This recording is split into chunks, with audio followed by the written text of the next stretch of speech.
एक जगह हम गए जनाबे वाला, तो सारे के सारे लोग बुढ़िया बुड्ढे भी सबके सब पीले कपड़े पहने पड़े।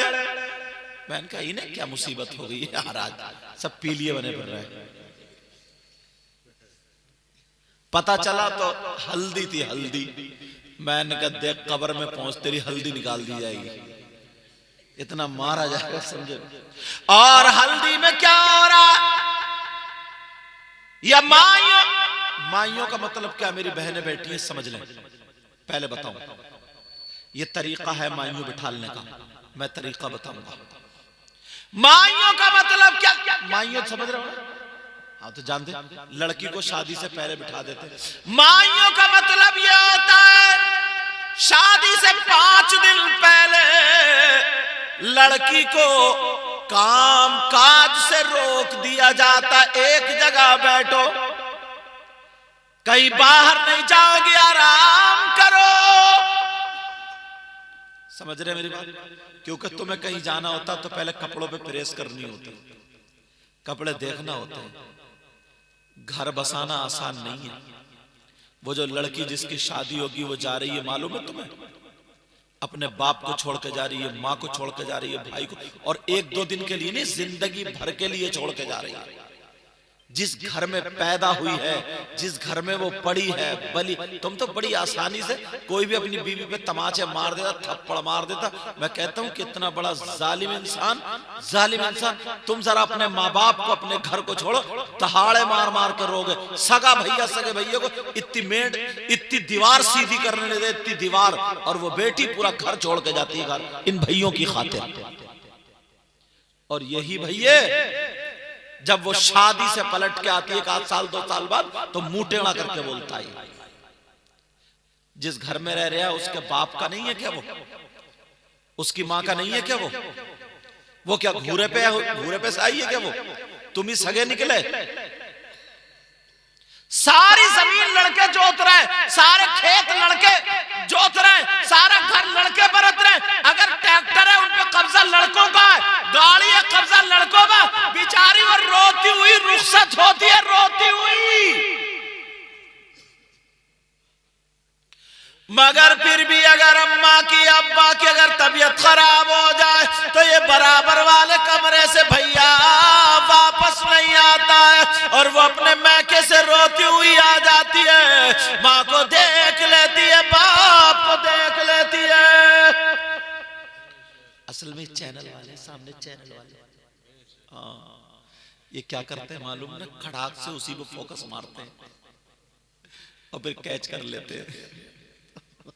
इसलिए कभी फोन पे बात करो ना पीछे बैठ के, हाँ अगर जरूरी हो सकता कोई जरूरी ऐसी बात हो, लेकिन पीछे बैठ के फिर लोग। एक मौलाना ने एक बच्चे के, अल्लाह सलामत रखे, एक मौलाना ने एक बच्चे के ऐसे कहा, तो किसी चैनल वाले ने कई मरतबा दिखाया, देखो मौलाना पीट रहे, तो अच्छा भी लगा, किसी को बुरा भी लगा। बच्चे की कोई हरकत नहीं दिखाई उसने, सिर्फ मौलाना की हरकत दिखा दी, बच्चे की कोई हरकत नहीं। अब बात क्या चल रही थी, माइयों बिठा दिया गया लड़की को। माइयों किस लिए बिठाया जाता, माइयों इसलिए बिठाया जाता, सुनो तवज्जो करो। अगर इसका कहीं सब्जी काटते पे हाथ फटने लगा हो, कट गया हो 5 दिन में, ताकि वो जुड़ जाए,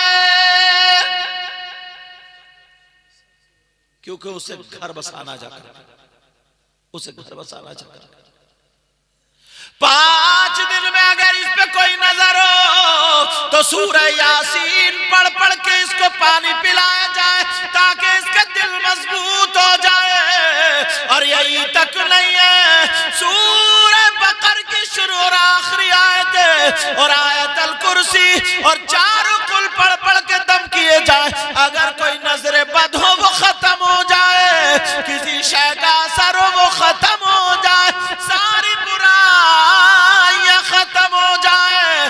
5 दिन लड़की को तैयार किया जाता है। पुरानी बूढ़ी औरतें आती हैं, वो सारी चीजों से आगाह करती हैं। वो तजर्बात बताती हैं, तजर्बात कि शौहर के घर ये भी दिक्कत पड़ सकती है, ये भी परेशानी पड़ सकती है, ये भी हो सकता है, ये भी हो सकता है, लेकिन बेटी तुम्हारा असली घर वही है, इसको भी चलाना है, इसको भी चलाना। सास का मकाम यह है, ससुर का मर्तबा यह है, देवर का मकाम यह है, जेठ का मकाम यह है, ससुराल का मकाम यह है, तुम्हारे बाप का मकाम यह है। अगर इन दोनों में कोई एक मोड़ ऐसा भी आ जाता है, तुम्हारे ससुर में तुम्हारे बाप में थोड़ी मोड़ी अनबन हो सकती है, तो तुम्हें उस जगह कैसे काम लेना। कहीं ऐसा ना हो वो तो बोलचाल फिर शुरू कर दो, तुम्हारा घर बिगड़ जाए। 5 दिन ये सारी चीजें उस लड़की को बताई जाती थी। इसका मतलब है माइयों, आ जाओ, उसका मतलब है क्या, माइयों। मगर अब तो अगर माइयों बैठ रही है तो मोहल्ले की जितनी बिगड़े लड़की है मोबाइल लेकर के उसी के पास घुस गई और बुढ़िया पान खा खा करके पिचकारी मार रही है। वो मुंह फैला रही है बुढ़िया उधर और कोई उधर खटोले में कर रहा रही है। इसका नाम माइयों रखा है। अब वो लड़की हंसी मजाक कर रही है, ठिठ कर रही है, थोड़ी बहुत अगर सुधरी हुई थी तो उसे और गुदगुदा के बिगाड़ रही है। अब्बा भी अरे बोले वो खानदान की सब बहने बहने इकट्ठी हो गई, इकट्ठी हो गई, गुंडागर्दी करने के लिए इकट्ठा करा ना। माइयों का मतलब मालूम है, पहले पारा याद करना पड़ता, उसके बाद जाकर के मुसल्ले पे खड़ा हुआ जाता है। इतना आसान समझ लिया। मगर मोहल्ले की जितनी लड़के मोबाइल ले लेकर के बंबई में जो शादियों में हो रहा वो उसे दिखा दिखा करके बिगाड़ रही है और कह रही है कि घबराना मत, परेशान मत होना, अगर ऐसे चले तो ऐसे चलना, ऐसे चलना। सारे काम उसे उल्टी पढ़ाई जा रही है। अब घर ही नहीं चलते। नबी की बेटी फातिमा से अच्छी किसी की बेटी होगी?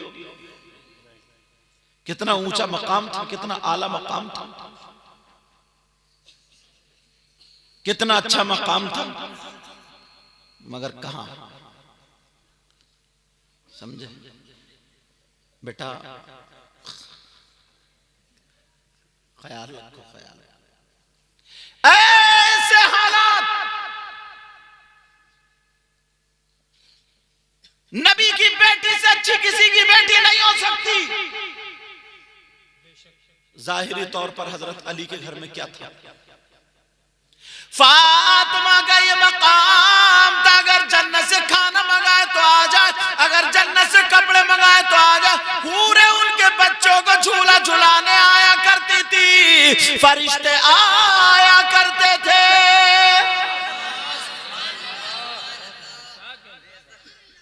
मगर कहां?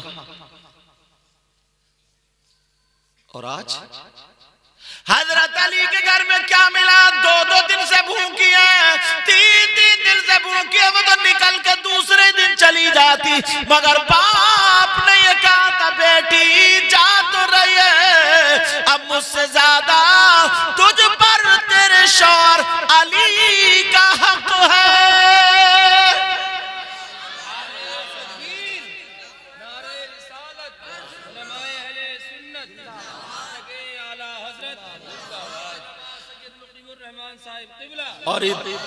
और हमारे यहाँ क्या होता मालूम है?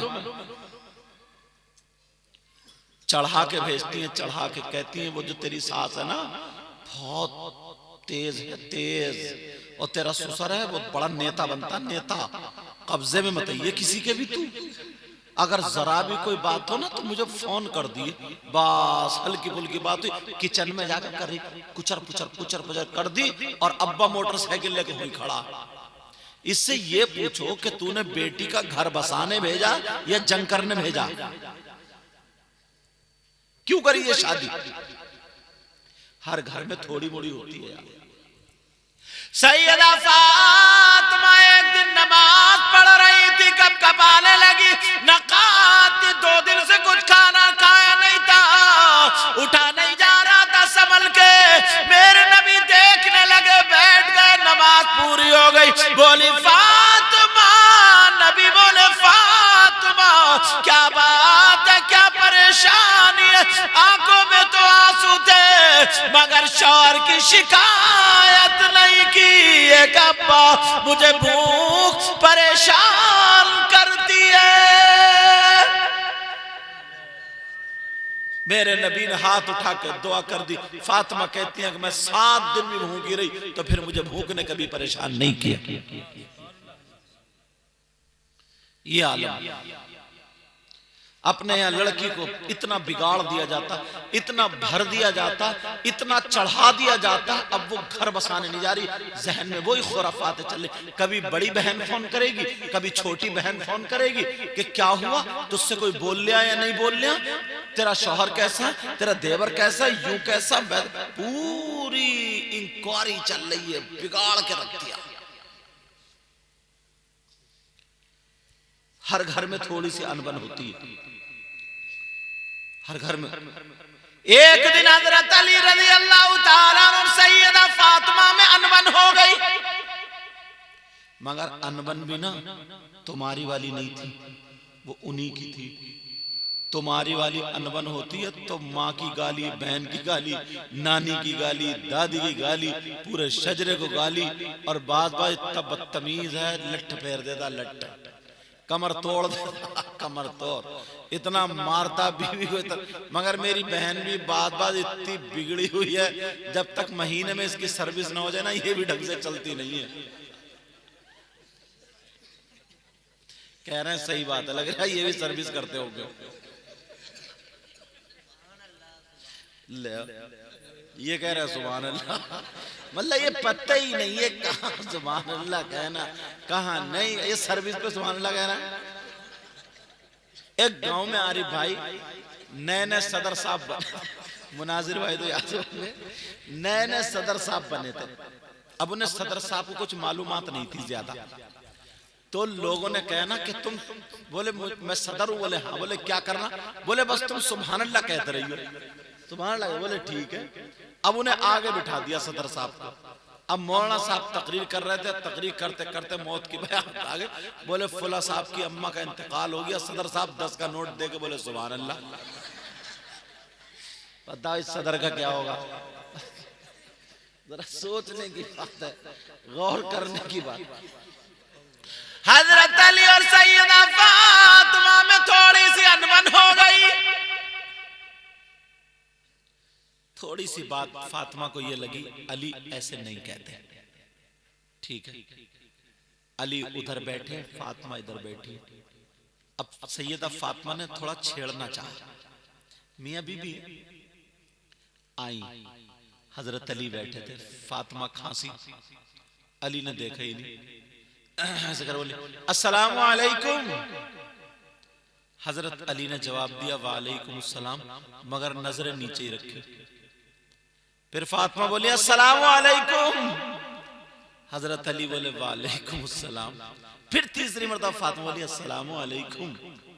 हजरत अली ने देखो बरो फातिमा क्या बात है, सोचा अली थोड़े से डर गया, थोड़ी और बात बढ़ाऊंगा। सैयदा फातिमा कहने लगी मेरे सरताज इजाजत लेने आई हूं। अच्छा ये इजाजत भी इतने माना में चल रही है आजकल, एक मौलाना लोगों में भी इजाजत चल रही है। जलसा हुआ, अच्छा भाई हम जा रहे हैं, लाओ इजाजत दो। इजाजत का मतलब है लिफाफा। सीधे ही कहते हो ना कि लाओ भाई हमारा लिफाफा दो, हम जा रहे हैं, बस सच। अच्छा हाँ कहाँ है घर वाले, लाओ बुलाओ यार, वो इजाजत लेनी है। हाँ भाई इस्लाम ने जा रहे, लाओ इजाजत दे दो। कहते नहीं इजाजत लिफाफा, तो इजाजत मांगने का ढंग निकाला। तुमने बहुत इजाजतें ली होंगी जाते टाइम, अल्लाह सलामत रखे। सभी मौलाना लोग इजाजत लेते हैं, कुछ गुप्ती लेते हैं, कुछ सुप्ती लेते हैं। अब वो कहने लगी, सैयदा फातिमा कहने लगी मेरे सरताज इजाजत दे दो। इजाजत लेने आई। हजरत अली बोले काय की इजाजत, किस चीज की इजाजत? फातिमा कहने लगी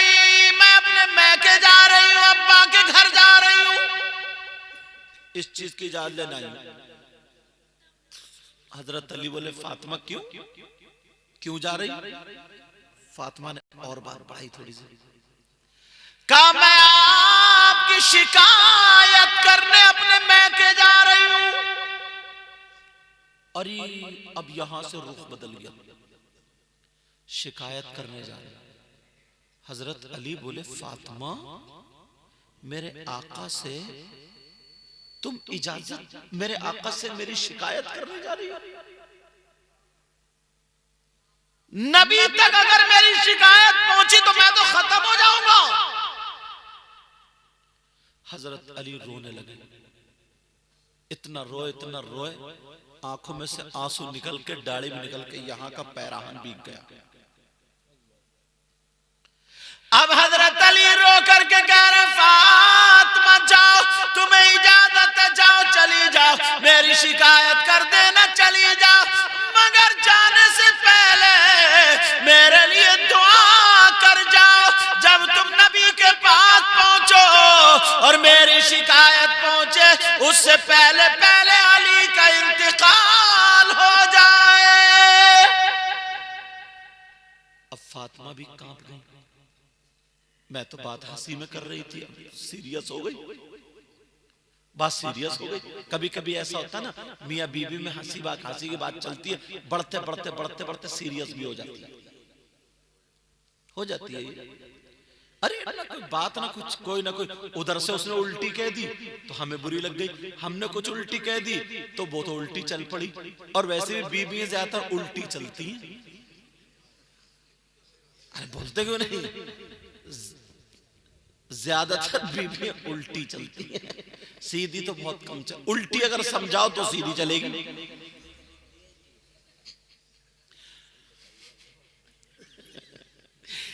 सैयदा फातिमा ने देखा मेरे सरताज रो रहे, फातिमा बैठ गई, कहने लगी नहीं मैं नहीं जाऊंगी। कहा नहीं मेरे सरताज मैं नहीं जाऊंगी।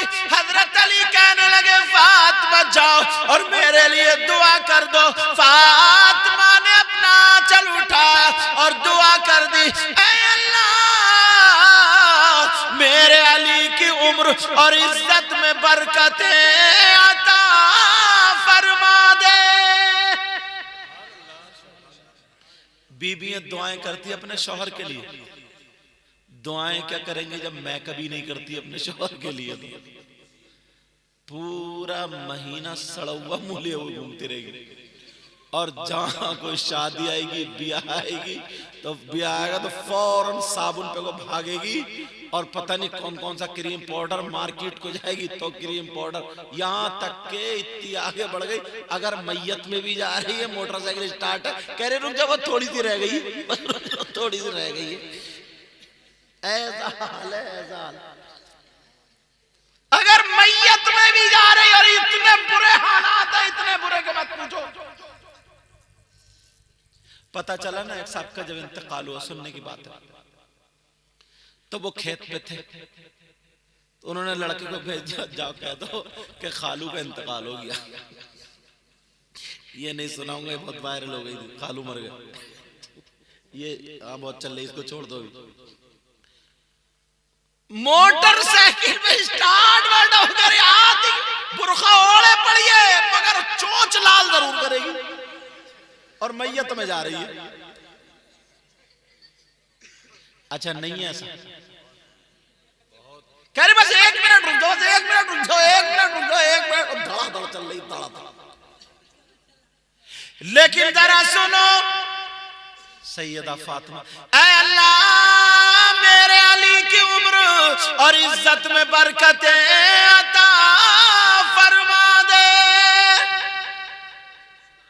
हैं बीवियां ऐसी जो अपने शौहर के लिए दुआएं कर रही हैं, बल्कि दुआएं क्या करती हैं, रो रो को कहती हैं, ऐ अल्लाह या तो मैं ही का मुंह ना देखूं या फिर यही मेरा मुंह ना देखे।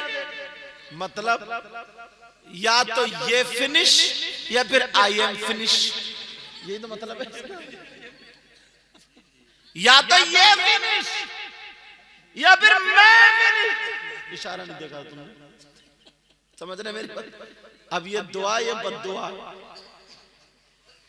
अच्छा, बाज बाज आदमी भी बहुत दुखिया रहा। एक बेचारा कमजोर आदमी था, बीबी बहुत मोटी थी, जरा लड़ाई हो बीबी कमर पर रख के पटकी मार दे। बेचारा बड़ा तो बोले हजरत, कई मियाओं के पास गए, बोले ऐसा ताबीज दे दो हजरत बस बीबी कब्जे में आ जाए। बोले क्या मतलब? बोले हर हफ्ते पटकी लग रही है। बोले पटकी लग रही है? वो समझे शायद कोई हवाई असर होगा। क्या पटकी? बोले क्यों पटकी क्यों खा रही है? बोले खा नहीं रही है, खिला रही है।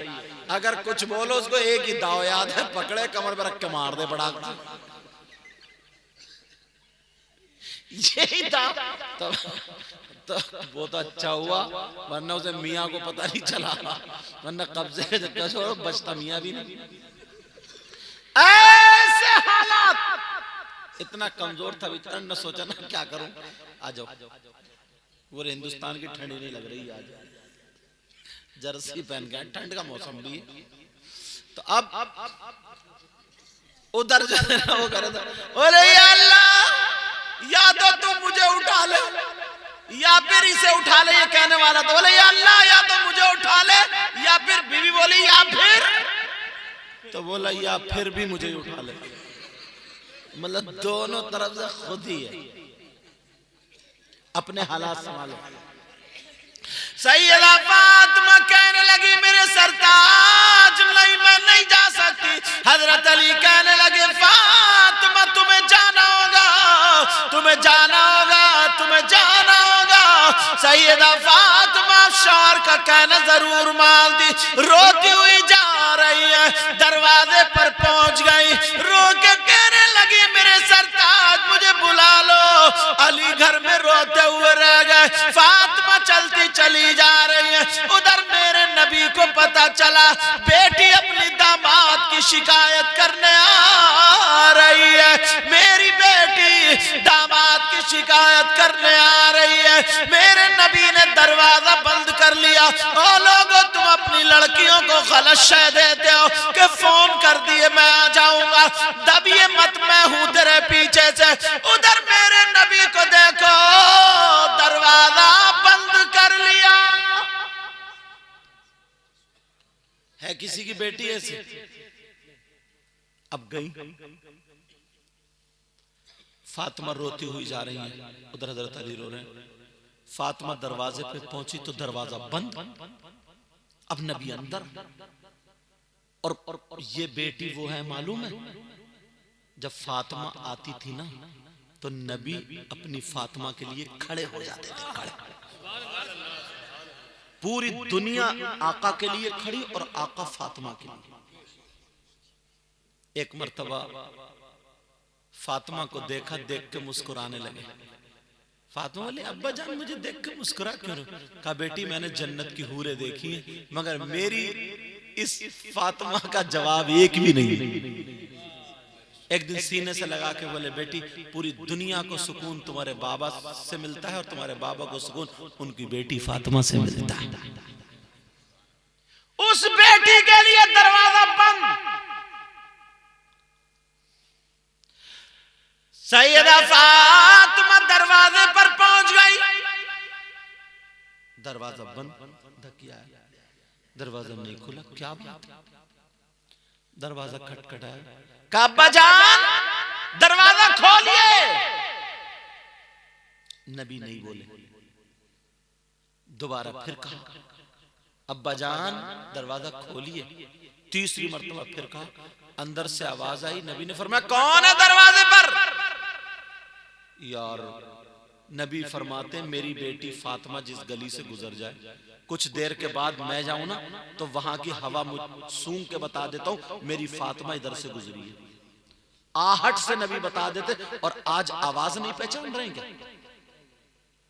ये उन बापों को नसीहत है जो अपनी बेटी को घर बिगाड़ने के पूरे पूरे पूरे पूरे काम करते हैं। उन माओं को नसीहत है, माओं को। तुम 10-10 लाख रुपए का जहेज तो दे देते हो, मगर बेटी को 2 टाइम की तरबियत नहीं देते हो। तुम गाड़ी दे देते हो, मोटरसाइकिल दे देते हो, खाना पूरे गांव को खिला देते हो, बड़ी से बड़ी शादी कर देते हो। अल्लाह तुम्हें और अता फरमाए। मगर तुम बेटी को जो खास मामला था वो सिखा करके नहीं भेजते। अब कहने लगी अब्बा जान दरवाजा खोलिए। नबी बोले कौन दरवाजे पर? फातिमा बोली अब्बा जान मैं आपकी बेटी लख्त जिगर नूरे नजर फातिमा हूं। नबी बोले फातिमा? कौन फातिमा? अरे जैसे जानते ही नहीं। कहा कौन फातिमा? जब इतना कहा तो फातिमा अलग, अरे बाबा ने पहचाना नहीं मुझे? अब्बा जान मैं आपका दिल का टुकड़ा, मैं वो फातिमा हूं जिनके बारे में आपने कहा मेरी बेटी जन्नती औरतों की सरदारा है, सरदारा। कौन सरदारा, कौन फातिमा, कौन दिल का टुकड़ा, कौन लगता है जगह? तीसरी मर्तबा फिर का बजाल मैं इमाम हसन की मां फातिमा हूं। किसकी मां? इमाम हसन। मित्र तवज्जो दो, हसन की मां फातिमा। अच्छा हसन की मां फातिमा? मगर मेरे नबी ने दरवाजा नहीं खोला। नबी ने फिर फरमाया कौन हसन, कौन हसन, कौन फातिमा? जब इतना कहा तो फातिमा के पांवों के नीचे की जमीन निकल गई और रोने लगी, रो करके हिचकियां लेने लगी। और नबी की बेटी फातिमा कह रही है ओ मेरी बहनों सुनो, ओ भाइयों सुनो, जो अपनी बेटियों को गलत शय दे करके घर तुड़वाते हो। फातिमा बोली अब्बा जान मैं हुसैन की मां फातिमा हूं।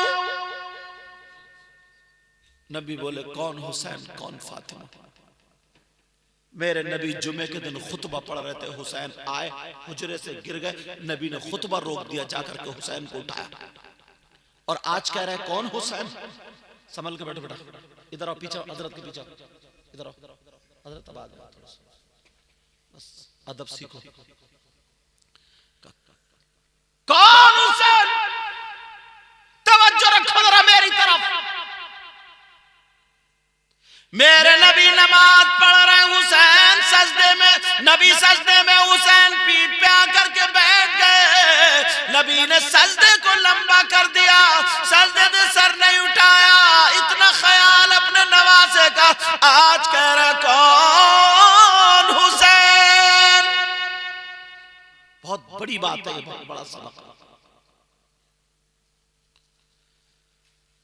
दश्ते बला को अर्श का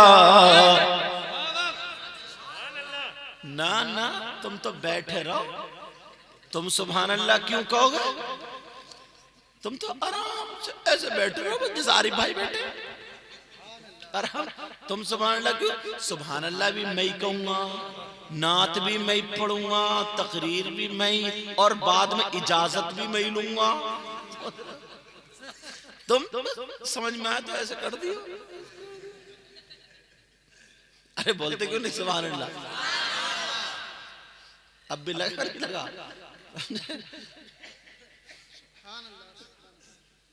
दश्ते बला को अर्श का जीना बना दिया।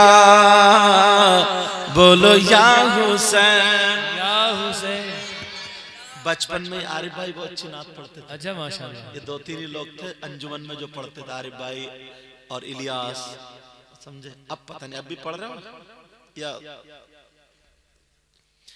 दश्ते बला को अर्श का जीना बना दिया। सुभान अल्लाह। बोलो या हुसैन, या हुसैन। आका हुसैन, आका हुसैन। दाता हुसैन, दाता हुसैन। दश्ते बला को अर्श का जीना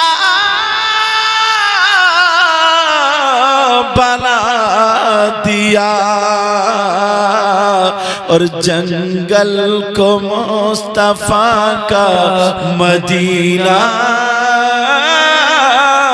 बना दिया। नारे तकबीर, नारे रिसालत, उलमाए अहले सुन्नत, मसलके आला हजरत हजरत अल्लामा सैयद मुकीमुर रहमान साहिब क़िबला। नारे तकबीर, नारे रिसालत। पता नहीं किस किस की बिगड़ी बन जाए।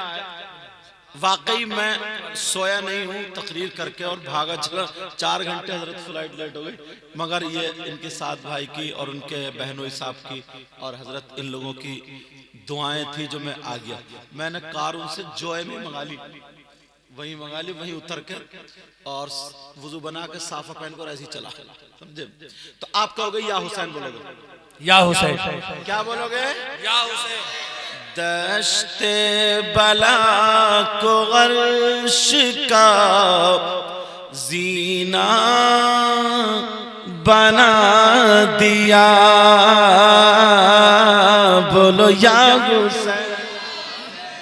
दश्ते बला को अर्श का जीना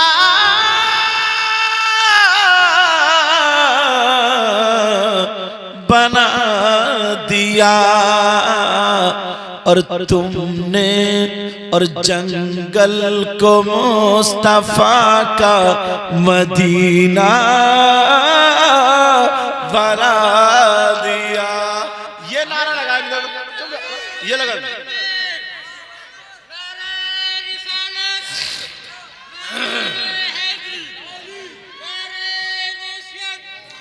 दश्ते बला को अर्श का जीना बना दिया। और जंगल को मुस्तफा का मदीना बना दिया। बोलो या हुसैन, आका हुसैन, मौला हुसैन, दाता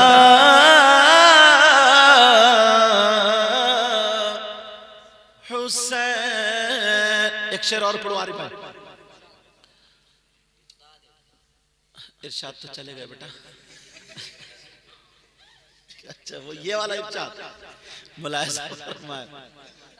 हाँ, हर जर्रे को तवज्जो ना, हर जर्रे को नजफ का नगीना बना दिया। चलो बैठ जाओ, बैठो। ना ना ना बोलियो, बिल्कुल बैठो। अरे बोलते को नहीं, अल्लाह के बंदो। क्या नाम है इस बस्ती का? मोहियुद्दीन। अच्छा, वैसे बोलते मुहद्दिपुर है ना, वही वाला। हाँ, बचपन में तो हम लोग आए हैं यहाँ पे। हाँ, यहाँ पे वो भी तो लगता था वही नेजा। हाँ, तुम्हारी बैठक पर रहते थे। हाँ, इस गांव में हम लोग छोटे छोटे थे, बचपन में जब पढ़ते थे संभल, तब आए हैं आरिफ भाई के साथ में। अरे इजाजत दे रहे हो क्या? हर जर्रे को नजफ का। अम्मी है आपकी? आरिफ भाई अम्मी है? नहीं, अब्बू दोनों। अल्लाह ताला उनकी मग़फ़िरत करे, बहुत अच्छी आदत। हम जब छोटे छोटे थे तो जितने लड़के थे, बच्चे थे, हम सब लोग यहाँ पे आते थे। मेला लगता था, ऐसा लगता था छुट्टी होती, छुट्टी दिलाने का काम इन्हीं का तो रहता था, कारी जमील साहब से। समझे, हम सब लोग तो बड़ी प्यार से, बड़े मोहब्बत से खाना खिलाते, बड़ी प्यार से। उनके वालिद साहब भी और इनकी वालिदा भी। पाखड़ का पेड़ खड़ा था, अभी है क्या? हाँ, पाखड़ा। मैं अपने बचपने की बातें याद आ रही हैं तुम्हारे गांव में। अब मुझे पता चला ये वो मुहद्दिपुर है भी। हाँ, लेकिन मुझे लगता है कम से कम 25 साल हो गए, 20 साल तो 25 साल हो गए। हाँ 25 साल पुरानी बात है, छोटे छोटे थे हम लोग तब की बात है। तो आपका ये मुहद्दिपुर इसको बोलते थे, ये वो वाला। हाँ। जंगल को मुस्तफा का मदीना बना दिया, हर जर्रे को नजफ का नगीना बना दिया, बना दिया।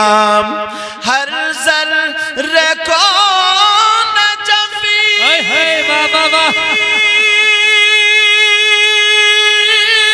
का नगीना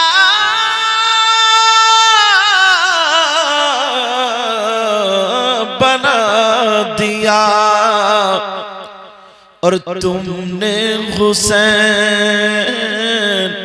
आका हुसैन, तुमने हुसैन मरने को जीना बना दिया।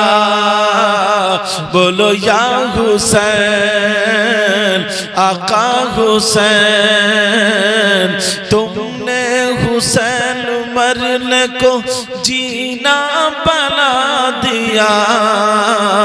और जंगल को मुस्तफा का मदीना बना दिया।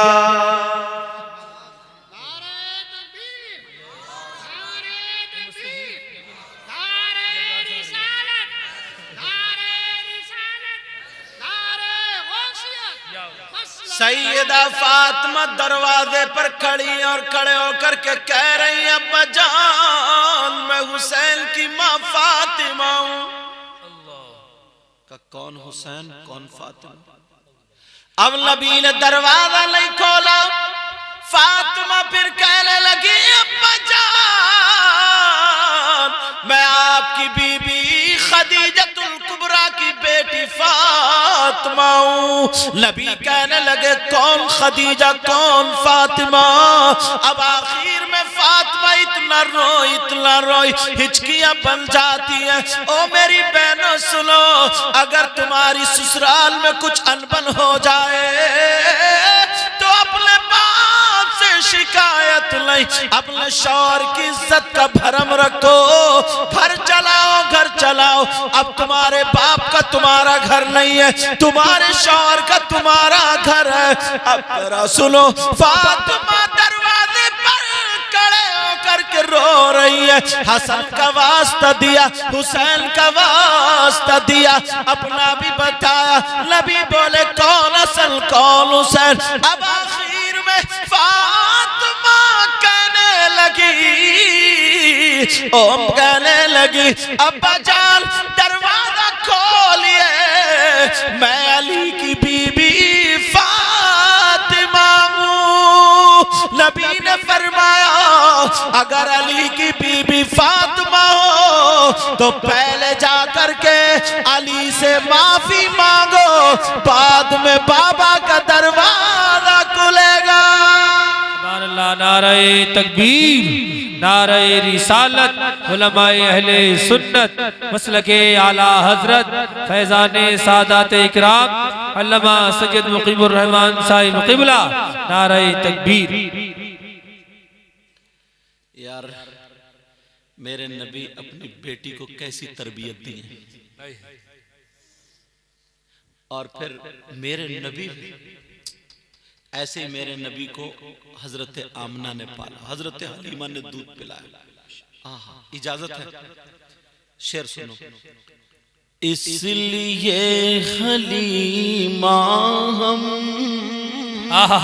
क्या कहने वाह वाह, तुम पे नाज करते हैं। सुभान अल्लाह, सुभान अल्लाह। इसलिए हलीमा हम तुम पे नाज करते हैं, इसलिए हलीमा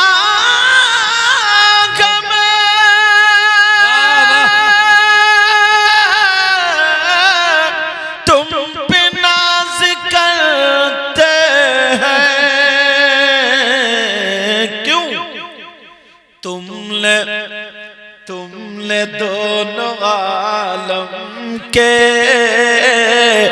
बादशाह को पाला है।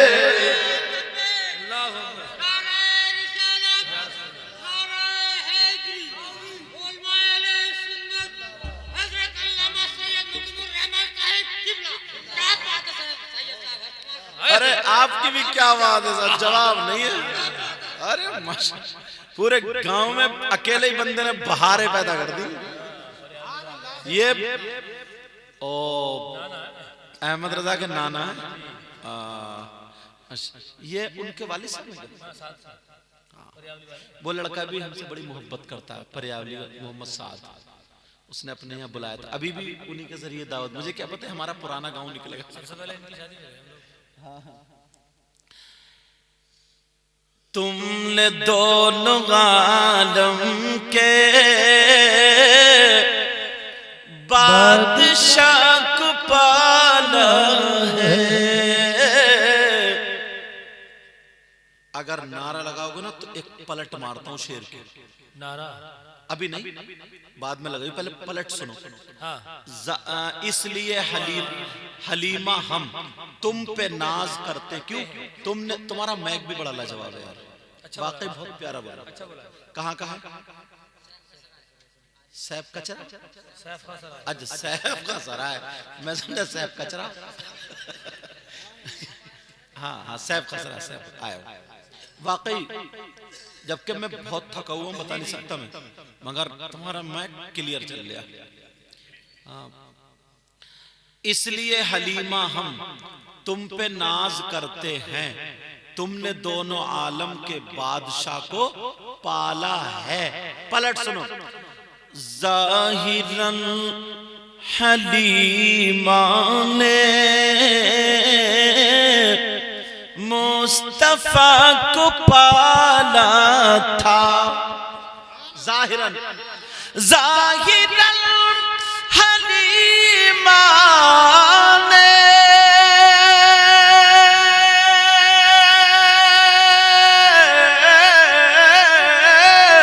मुस्तफा को पाला था,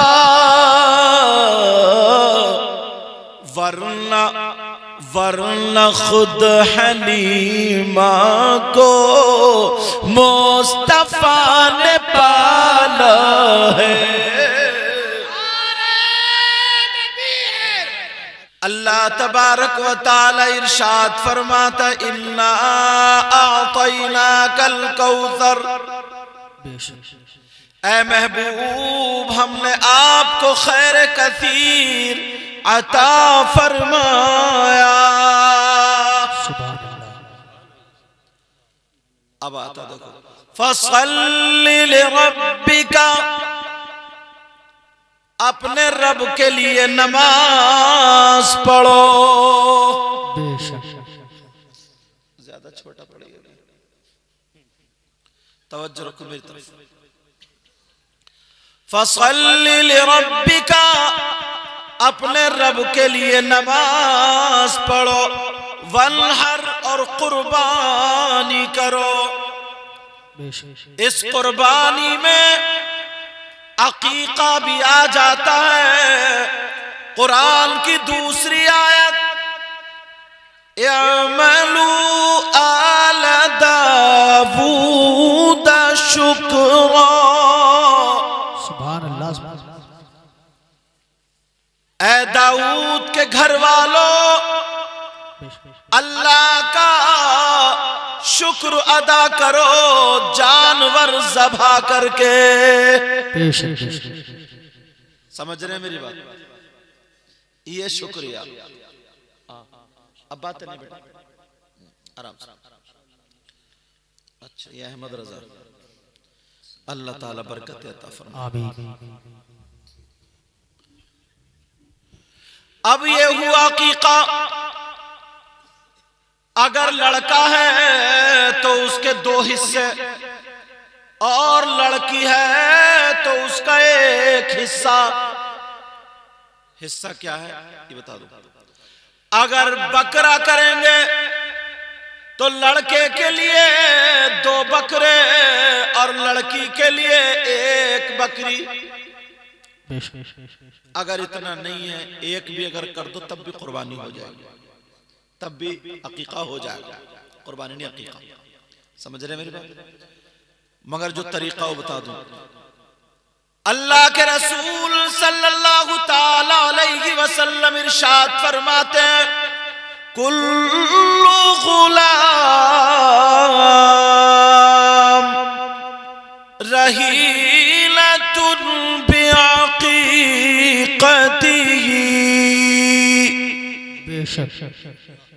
हर बच्चा अपने अकीके के जरिए गिरवी हो जाता है। अब हमने ये आपको दे दिया, गिरवी रख दिया, आपने रख लिया ना, तो अब आप उसकी हिफाजत करेंगे। यानी अल्लाह तबारक व ताला की हिफाजत में आ जाता है। जिस बच्चे का अकीका होता है शैतानियत से बच जाता है, शैतान के चुंगल से बचता रहता है। अकीका होता है अल्लाह तबारक व ताला उस बच्चे के उम्र में और आमाल सालिहा में बरकतें अता फरमाता है। समझ रहे? ये अकीका। इसके गोश्त का वही तरीका है जो कुर्बानी के गोश्त का। समझ रहे हैं मेरी बात? गरीब भी खा सकता है, अमीर भी खा सकता है, दोस्त अहबाब भी खा सकते हैं।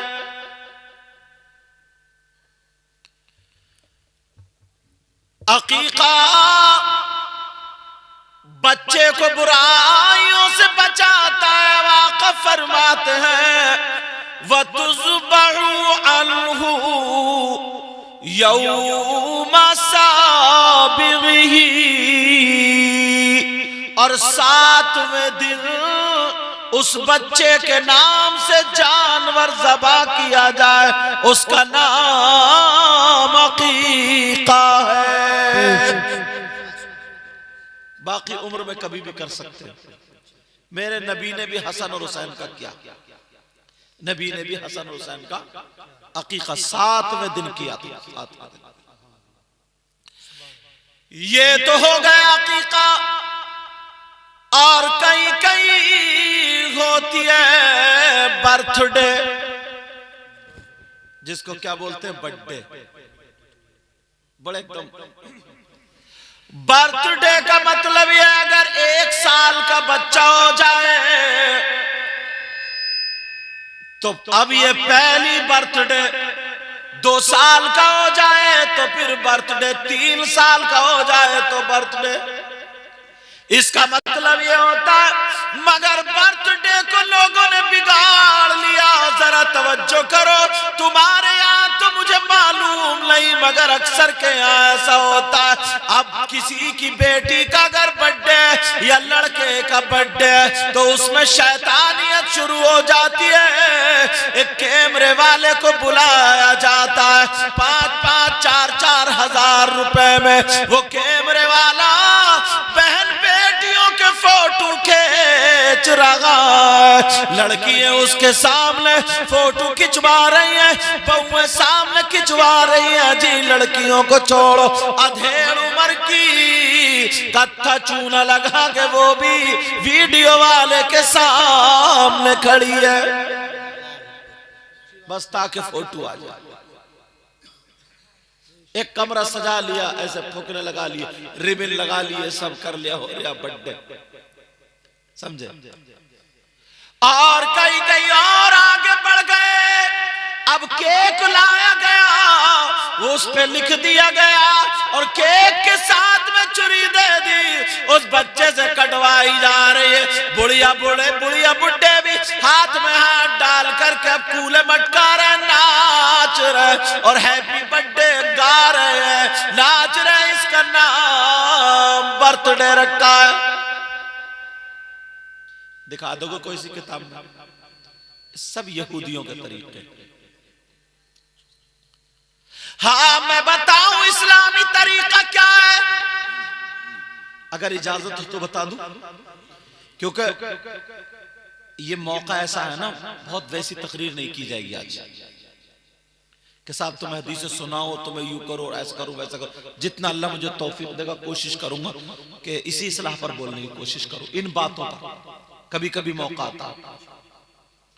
कोई नहीं देखता जवान जवान बैल बेटिया लोगों, एक तो गुनाह वो होता वैसे ही करता है, और एक वो है जो रुपये पैसे दे करके गुनाह खरीद रहा है, गुनाह खरीद रहा।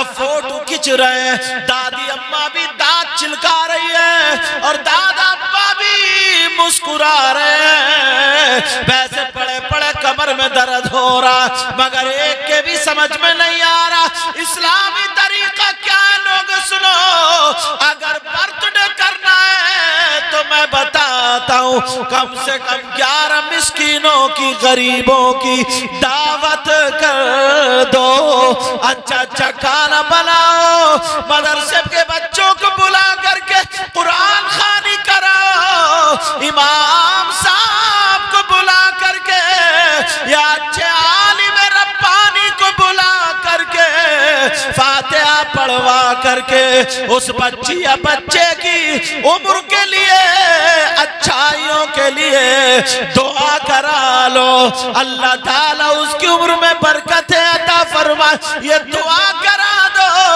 और गरीबों को खाना खिला दो, उसमें मेहमानों को भी खिलाओ, ये सही मानों में बर्थडे।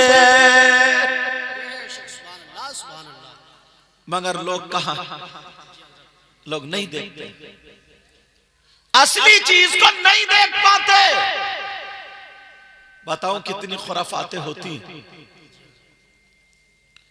और थोड़ा सा आगे बढ़ो, पता चलता चला जाएगा, पता चलता जाता है।